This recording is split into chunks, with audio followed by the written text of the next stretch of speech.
हम शैतान के बारे में सीख रहे हैं। निकालिए पुराने नियम से हिजकिय्याह नबी की पुस्तक, इसका 28 अध्याय और इसका 12वां पद।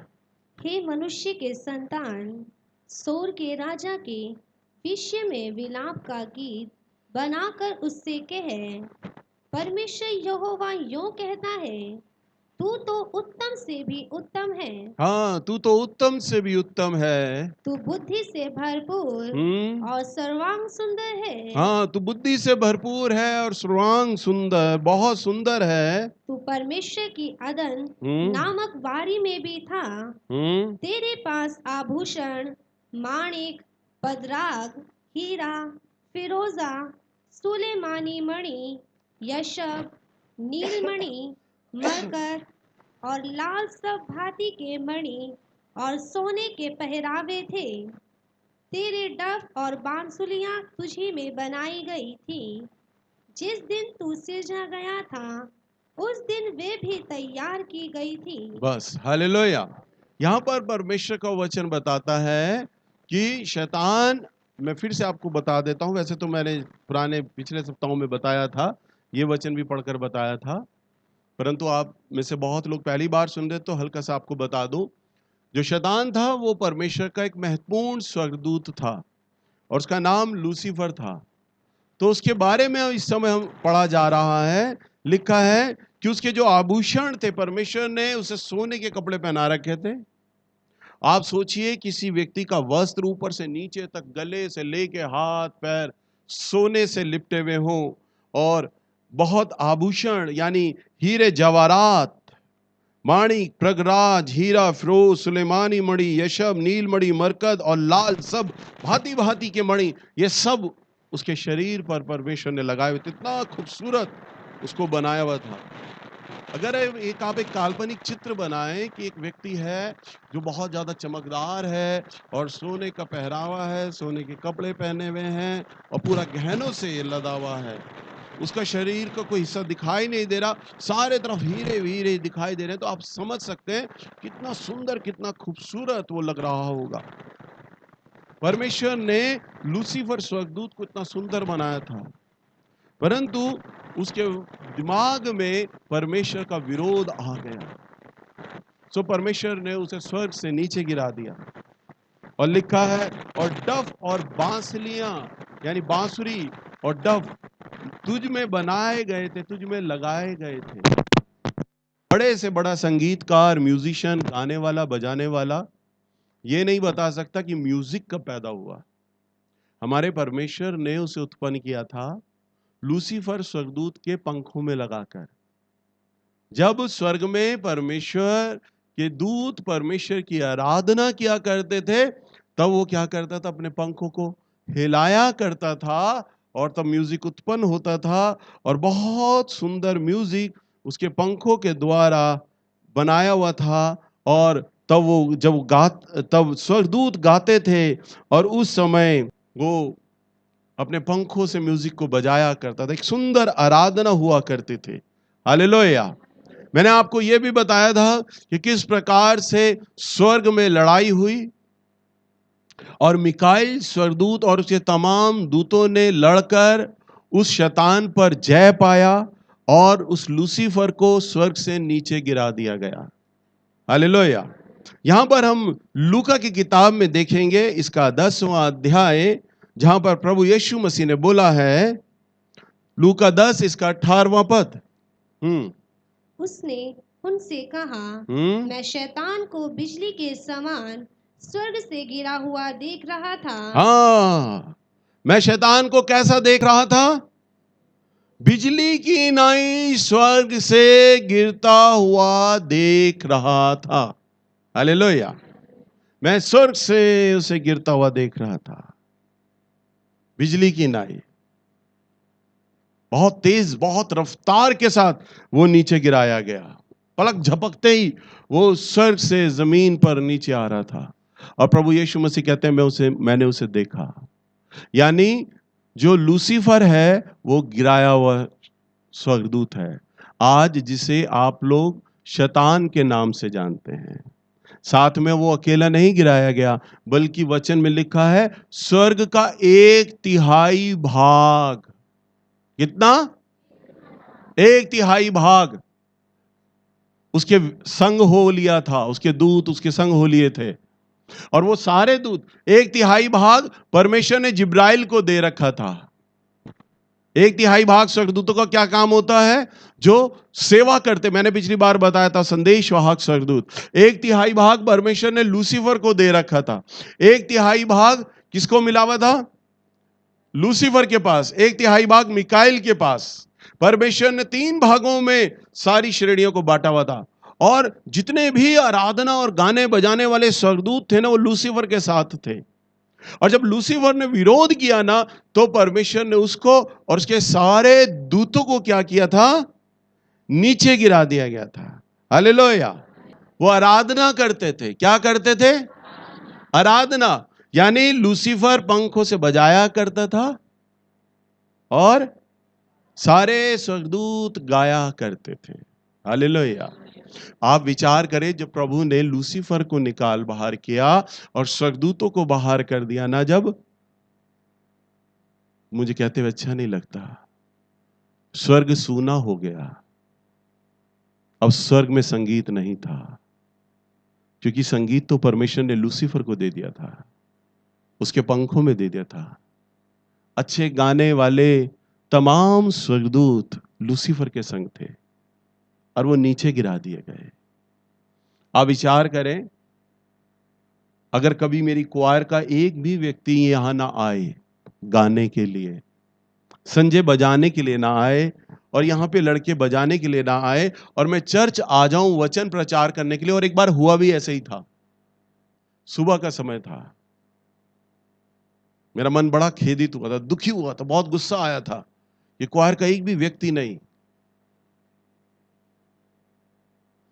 आप सोचें मुझे कितना बुरा लगेगा, आज आराधना नहीं होगी, कोई भी बजाने वाला नहीं है, कोई भी भाई बहन गाने वाले नहीं हैं, चर्च हमारा बिना संगीत के आज सूना रहेगा, तो क्या किया जाएगा?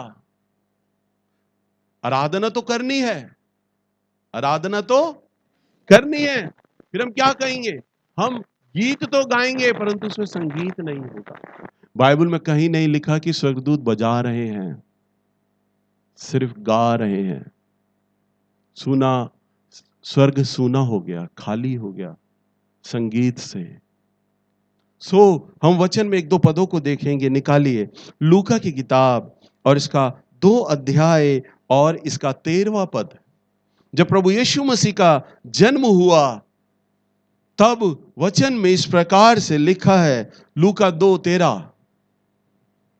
तब एकाएक उस स्वर्गदूत के साथ हाँ, स्वर्गदूतों का दल परमेश्वर की स्तुति करते हुए और ये कहते हुए दिखाई दिया। हाँ, ये कहते हुए स्तुति कर रहे हैं और ये बोल रहे हैं, हाँ, आकाश में परमेश्वर की महिमा, आकाश में परमेश्वर की महिमा, और पृथ्वी पर उन मनुष्यों में हाँ, जिनसे वह प्रसन्न है, शांति हो। हालेलुया।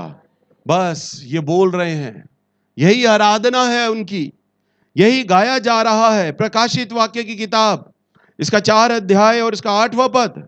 मैं आप लोगों को इसलिए पढ़ के बता रहा हूं ताकि आपको परमेश्वर के वचन से ये फैक्ट पता चले कि जब लूसीफर गिराया गया तो मानो संगीत भी गिरा दिया गया था, सुना हो गया था। लिख प्रकाशित वाक्य 4 अध्याय इसका 8वां पद। चारों प्राणियों के 6 पंख हैं, हाँ, और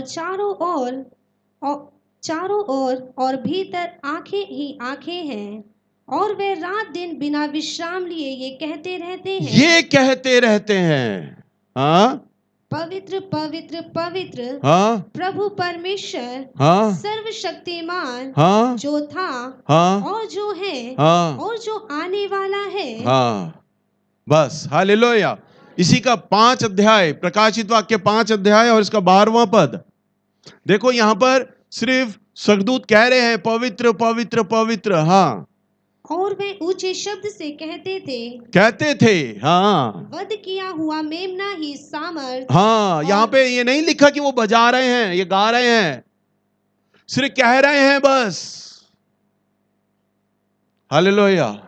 और आगे वध किया हुआ मेमना ही सामर्थ और धन हाँ। और ज्ञान और शक्ति हम्म। और आदर और महिमा और धन्यवाद के योग्य है। और धन्यवाद के योग्य है। हालेलुया।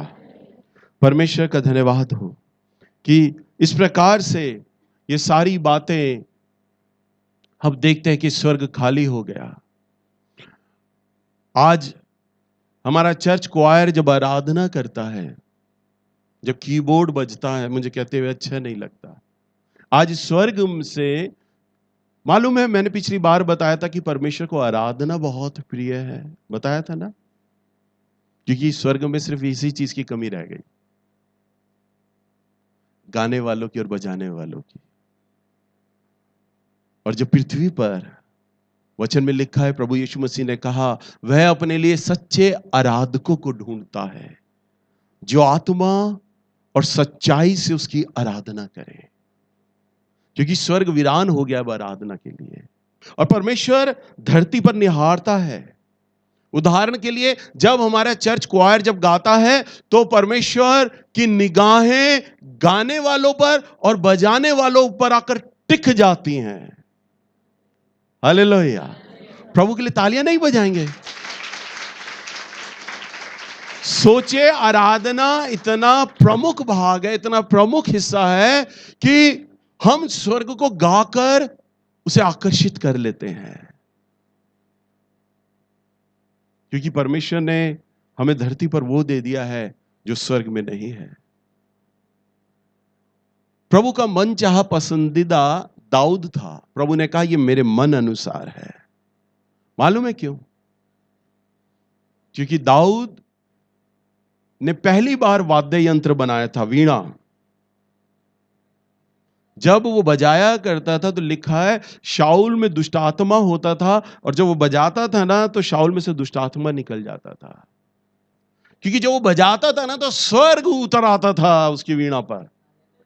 पृथ्वी पर वाद्य यंत्र नहीं था। मूसा ने भी तब गीत गाया था अकेला बिना बाजे के, जब लाल सागर उन्होंने पार किया था, तब वो गीत गाया गया था। परंतु दाऊद ने वीणा बनाई और गाया। वचन में लिखा है, उसने भजन बनाए, भजन संहिता की किताब, उसने वो सारे गीत लिखे हैं। और उसने जब बेतशेबा के साथ व्यभिचार भी किया था, तब भी जब नतान नबी उसके महल में आया और उसे चिताया कि तू पापी है, तूने अपराध किया है और परमेश्वर का दंड तुझ पर आएगा, जब उसने जब माफी मांगी थी ना, तब भी उसने गीत गाकर, यानी अपने भजनों में उसने जो लिखे हैं वो गीत गाकर उसने माफी मांगी थी परमेश्वर से। हालेलुया। नहीं तो पुराने नियम में तो आज्ञा थी, अगर कोई व्यक्ति व्यभिचार में पकड़ा जाए तो उसे इतना पत्थर मारा जाए कि पत्थर मार मार के उसकी जान ले लेनी चाहिए। तो राजा दाऊद का तो यह दंड था कि उसे पत्थर मारकर मार दिया जाना चाहिए था, परंतु उसे ऐसा दंड नहीं दिया परमेश्वर ने। उसके हिस्से में ऐसा दंड नहीं आया। क्यों? मालूम है क्यों? वचन में लिखा है, तब उसने सारे आराधकों को चुना। वचन में लिखा है, उसने सबको बाजे बजाना सिखाया, वाद्य यंत्र सिखाए उसने। सोचो कितना अच्छा म्यूजिशियन था वो। उसे बाजे बजाने सिखाए और उन तमाम बाजे बजाने वालों को उसने अनॉइंट किया, अभिषेक किया दाऊद ने। हालेलुया। परंतु दाऊद ने क्या किया था? अभिषेक किया था बजाने वालों को, गाने वालों को अभिषेक किया था। इसीलिए परमेश्वर बड़ा प्रसन्न था। प्रभु ने कहा, ये व्यक्ति ऐसा है जो मेरे मन अनुसार है। जब वो वाचा का संदूक भी लेकर आ रहा था ना, तो वाचा के संदूक में परमेश्वर की उपस्थिति रहती थी। बैलगाड़ी संदूक लेकर आ रहे थे ना, तो बैलगाड़ी अचानक जब गड्ढे में गिर गई थी, वाचा का संदूक गिरकर बैलगाड़ी से नीचे जमीन पर गिर रहा था, तो दो आदमी एकदम से लपके थे वाचा का संदूक उठाने के लिए। वो वहीं जलकर भस्म हो गए थे। वो इतना पवित्र था, क्योंकि वचन में लिखा है, याजकों को भी छूने की अनुमति नहीं थी। बहुत पवित्र व्यक्ति ही वाचा के संदूक को छू सकता था। तब राजा दाऊद की मनसा थी कि मैं वाचा के संदूक को इस्राएल में लेकर आऊंगा, परंतु कंडीशन कैसी थी? कैसे लाएगा वो? उसे मालूम था कोई ना कोई मर जाएंगे, लोग मरेंगे, क्योंकि पवित्र, यूं समझ लो वाचा का संदूक लाना परमेश्वर को लाना है। इतना होली, इतना पवित्र, उसे छू नहीं सकता कोई, मर जाएगा। तब वचन में लिखा है वो गाता हुआ राजसी वस्त्र उतार दिए, हीरे मोती चोगा उतार दिया और नाचता हुआ वो आ रहा है। और तब वाचा का संदूक लाया गया। हालेलुया। परमेश्वर ने उसकी आराधना को भी सुनकर है ना, अपनी सामर्थ को भी नम्न कर लिया, नीचे कर लिया, डाउन कर लिया। प्रभु को इतनी अच्छी आराधना लगती है। हालेलुया। इसलिए आराधना में हमारा चर्च क्वायर कभी भी लापरवाही ना करे। मालूम है उसके साथ जितने भी स्वर्गदूत नीचे गिराए गए, तब उनमें क्या था? वो सारे आराधक स्वर्गदूत थे। क्या थे वो? आराधना करने वाले स्वर्गदूत, आराधना करने वाले। आज आप देख लो जितने भी म्यूजिशियन हैं, जितने भी गाने बजाने वाले हैं, चाहे बहुत कम कोई विरला होगा, जितने भी म्यूजिशियन हैं सब पाप में होते हैं, अडल्ट्री में होते हैं, नशा करने वाले होते हैं म्यूजिशियन, शराब पीने वाले, स्मोक पीने वाले, ड्रग्स पीने वाले। माइकल जैक्सन को देख लो, बड़े बड़े सिंगर्स को आज देख लो, जितने भी रॉक स्टार है, रॉक बैंड वाले हैं, जितने भी म्यूजिशियन है, 99.9 लोग पाप में होते हैं। क्योंकि मालूम है वही फॉलिंग एंजल्स, वही गिराए हुए स्वर्गदूत, शैतान यानी डीमन, जो दुष्ट आत्मा है, वो म्यूजिक वाली दुष्ट आत्मा है। हालेलुया। परंतु जो प्रभु के लहू से धुले हुए होते हैं, वो उसी म्यूजिक को परमेश्वर के लिए इस्तेमाल कर लेते हैं। हालेलुया। परंतु अगर आप इंटरनेट पे सर्च करें, बड़े बड़े म्यूजिशियन को डालें, बड़े बड़े सिंगर्स को आप डालें, तो उनका जीवन ऐसे ही गया है। क्योंकि वो सारे गिराए हुए स्वर्गदूतों के साथ वो आराधना में आज सम्मिलित हैं। गिराए हुए स्वर्गदूत, और गिराए हुए स्वर्गदूतों की वो वर्शिप करते हैं, आराधनाएं करते हैं, इसलिए उनका स्वभाव उस प्रकार का है। हालेलुया। सो जब शैतान को नीचे गिराया गया तो उसके मन में घमंड था। वो किस लिए गिराया गया था? घमंड के कारण से। किस लिए? निकालिए नीति वचन की किताब 16 अध्याय और इसका 18वां पद। विनाश से पहले गर्व, प्राइड, विनाश होने से पहले और ठोकर खाने से पहले घमंड आता है। यानी आपका पतन की शुरुआत तब हो जाती है जब भी आपके मन में घमंड आता है, किसी भी प्रकार का। आप सुंदर दिखाई दे रहे हैं तो घमंड, पढ़े लिखे हैं तो घमंड, अच्छा बोल रहे हैं, अच्छा प्रचार कर रहे हैं तो घमंड।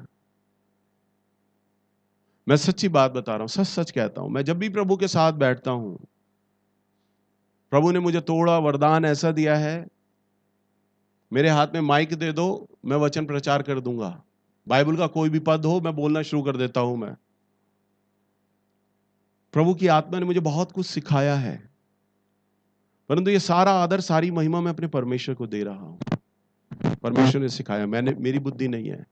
और आज भी जब मैं प्रभु के साथ बैठता हूं, जब मैं चर्च आने के लिए निकलता हूं, या जब मैं अपने घर पर बैठकर जूम ऑनलाइन पर जब मैं बैठता हूं, तो मैं प्रतिदिन प्रार्थना करता हूं, और प्रचार करने से पहले भी मैं अपने आप को प्रभु के हाथों में देता हूं और कहता हूं, परमेश्वर जीवन की बातें तो तेरे पास हैं, तू प्रचार कर सकता है। तेरी अगुवाई, तेरी अधीनता में तो मैंने संदेश तैयार कर लिया है, लिख लिया है, परंतु ये तो अभी मरा हुआ है। मेरे ऐसे ही शब्द होते, मैं ऐसे ही बोलता हूं। और प्रभु जीवन का श्वास तो तू ही इसमें फूकेगा। ये तो वचन का ढांचा है, प्रकाशन की आत्मा तो तेरे पास है। जब तू मुझ में होकर प्रकाशन देगा, तभी ये वचन सामर्थी बनेगा। मैं उसके सामने बालक हो जाता हूं, घमंड नहीं करता।